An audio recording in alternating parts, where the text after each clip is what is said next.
नमस्कार प्रिय विद्यार्थियों, गामा स्टडी पॉइंट चैनल में आपका स्वागत है। जैसा कि हम नेक्स्ट प्लान की सीरीज को आपके लिए लेकर आए हैं, आज हम अगला नेक्स्ट प्लान आपके सामने प्रस्तुत कर रहे हैं। सर्वप्रथम हम पाठ्य योजना संख्या डाल देंगे, इसके बाद विद्यालय का नाम डाल देंगे, दिनांक आप डाल देंगे जिस दिन आपको यह टीचिंग करानी हो। इसके बाद हम कक्षा 6 डाल देंगे, वर्ग आ डाल देंगे, कालांश प्रथम डाल देंगे, टाइम पीरियड आप 30 से 45 डाल दीजिए। इसके बाद आप विषय में मैथ डाल दीजिए। इसके बाद उप विषय में आप अंकगणित डाल दीजिए और प्रकरण में आप डाल दीजिए प्रतिशतता परसेंटेज। चलिए अब आगे चलते हैं, इसके सामान्य उद्देश्य को हम देखते हैं। तो सामान्य उद्देश्य में फर्स्ट पॉइंट हो जाएगा आपका छात्रों को गणित विषय को व्यवहारिक जीवन में उपयोग करने की क्षमता का विकास, अर्थात छात्रों को डे टू डे लाइफ में किस प्रकार से वह प्रयोग की जाती है उसके बारे में छात्रों को बताना। दूसरा उद्देश्य हो जाएगा आपका छात्रों में तार्किक ढंग से सोचने की क्षमता का विकास, अर्थात रीजनिंग एंड मोरलिटीज एबिलिटीज डेवलपमेंट। और थर्ड पॉइंट में आपका हो जाएगा छात्रों में बौद्धिक तथा मानसिक क्षमता का विकास करना। और फोर्थ नंबर पर आपका हो जाएगा छात्रों में अनुशासनात्मक गुणों का विकास, छात्र स्वयं से अनुशासित रहें। इस प्रकार के उद्देश्यों को ध्यान में रख करके इसको जो है तो बालकों के सामने पढ़ाया जाएगा। और फिफ्थ नंबर पर आपका हो जाएगा छात्रों में तर्क शक्ति का विकास करना। और 6 नंबर पर हो जाएगा छात्रों में संस्कृति के प्रति संरक्षण, क्योंकि हमारी संस्कृति युगों युगों से चली आई है, उसका संरक्षण एवं संवर्धन करना भी इसका एक प्रमुख उद्देश्य होगा। नेक्स्ट पर चलते हैं, तो हम अब हेडिंग डालेंगे विशिष्ट उद्देश्य। विशिष्ट उद्देश्य क्या है, हम कौन से विशिष्ट उद्देश्यों को इसके माध्यम से बालकों को प्राप्त कराएंगे। तो फर्स्ट नंबर पर आपका हो जाएगा छात्रों को प्रतिशत के विषय में जानकारी देना, अर्थात छात्रों को परसेंटेज को बताना। सेकंड नंबर पर आपका हो जाएगा छात्रों को प्रतिशत में दैनिक जीवन में उपयोग के विषय में जानकारी देना। और थर्ड पॉइंट पे आपका हो जाएगा छात्रों को प्रतिशत के मूल्यों का बोध कराना, वैल्यूज ऑफ परसेंटेज का बालकों को आभास कराना। इसके बाद नेक्स्ट टॉपिक पर हो जाएगा आपका हेल्पिंग टेक्नोलॉजी, अर्थात सहायक सामग्री, tools and techniques, teaching learning material. इसमें आपको हो जाएगा चाक, डस्टर, श्यामपट, प्रतिशत के प्रश्नों का एक संग्रह आदि सब कुछ हम प्रयोग करेंगे।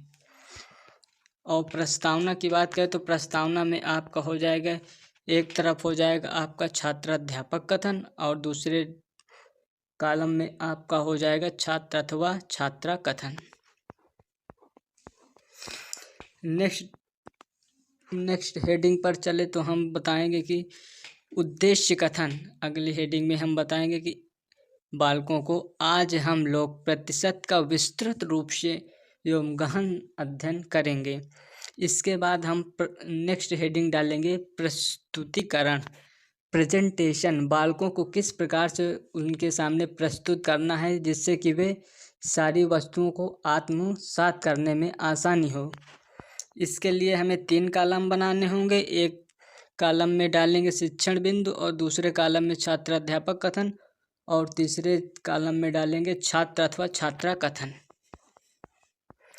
इसके बाद हम नेक्स्ट हेडिंग डालेंगे प्रकरण प्रतिशतता, अर्थात बालकों को बताएंगे कि 1/4 को प्रतिशत में बदलने के लिए हमें 100 का मल्टीपल करना होगा, अर्थात 100 का गुणा करना होगा। तो 1/4 को हम प्रतिशत में बदलने के लिए 100 का गुणा करेंगे तो यह 25% आपका हो जाएगा। फिर नेक्स्ट बालकों को देंगे 0.5 को प्रतिशत में बदलो, तो इसके लिए हम सबसे पहले 100 का गुणा करेंगे। 100 का गुणा करेंगे तो दशमलव आपका एक अंक दाहिनी तरफ खिसक जाएगा। इसके बाद आपका ये हो जाएगा 50%। फिर बालकों को पुनरावृत्ति कराई जाएगी। पुनरावृत्ति के प्रश्न दिए जाएंगे तो बालकों से पूछा जाएगा कि प्रतिशत किसे कहते हैं, तो बालक इसका आसानी से उत्तर दे देंगे। इसके बाद एक प्रश्न देंगे कि 15% को भिन्न में बदलिए। तो भिन्न में बदलने के लिए हमें 100 का भाग करना है। तो 15% को भिन्न में बदलने के लिए 15/100, तो इसे हम 5 से काट देंगे तो 5 तिहाई 15 और 5 बीसा हम 100। तो ये आपका हो जाएगा 3/20 भिन्न बन जाएगी। अब हम बालकों का मूल्यांकन करेंगे। हमने बताया आपसे कि मूल्यांकन 2 प्रकार के होते हैं। पहला आपका होता है सम्मेटिव असेसमेंट, दूसरा होता है फॉर्मेटिव असेसमेंट। तो हम निर्माणात्मक मूल्यांकन का प्रयोग करके निम्न प्रश्नों के माध्यम से यह जानने का प्रयास करेंगे कि बालक कहाँ तक शिक्षण अधिगम सामग्री से लाभान्वित हुए हैं या उन्हें कहाँ तक ज्ञान प्राप्त हुआ है। तो हम बालकों को प्रश्न देंगे। प्रश्न देने के बाद हम उन्हें बालकों को गृह कार्य देंगे। गृह कार्य देने के बाद हम उन्हें सकारात्मक फीडबैक देंगे। इसके बाद हम यहीं पर अपनी वीडियो को समाप्त करते हैं। लेसन प्लान की वीडियो को अधिक से अधिक लोगों तक शेयर करें ताकि सभी लोग इससे लाभान्वित हो सकें। चैनल को सब्सक्राइब करें, बेल आइकन के घंटी को ज़रूर दबाएं ताकि समय समय पर नोटिफिकेशन मिलता रहे।